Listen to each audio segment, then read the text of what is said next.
Dear student parent அனைவருக்கும் அன்பான வணக்கங்கள். ஃபியூச்சர் எஜுகேஷன் தான் ரமேஷ். இப்ப நம்ம எம்சிசி மூலமாக ரவுண்ட் 2 கவுன்சிலிங் வந்து பாத்தீங்கன்னா நடந்து முடிஞ்சு அதோட ரிசல்ட் ஆனது வெளியே இருக்கு. சோ எம்பிபிஎஸ் பிடிஎஸ்க்கான ஆல் இண்டியா கோட்டா ரவுண்ட் 2 வந்து ரிசல்ட் ஆனது வெளியே இருக்கு.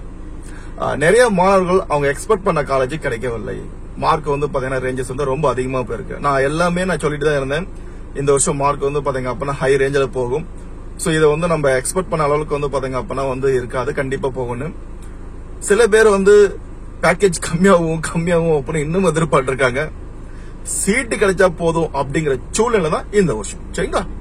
அதனால வந்து இப்ப என்ன சிச்சுவேஷன் இருக்கோ அதை புரிஞ்சுக்கிட்டு அதுக்கு தகுந்த மாதிரி நீங்க வந்து பேரண்ட்ஸ் வந்து பாத்தீங்க அப்படின்னா கொஞ்சம் மாறணும் அப்படிங்கறத நான் கேட்டுக்கிறேன்.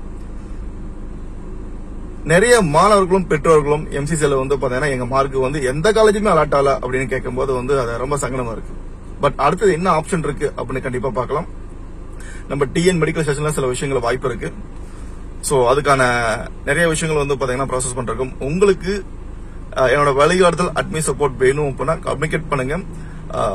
சீட்டு கிடைக்காத மாணவர்கள் அடுத்தது என்ன பண்ணலாங்கிறது யோசனை பண்றதுங்கிறது புத்திசாலித்தனமான விஷயங்கள். சீட்டு கிடைத்த மாணவர்கள் இந்த வாய்ப்பை நழுவ விட வேணாம் அப்படிதான் என்னோட advisable. Thank you, all the best.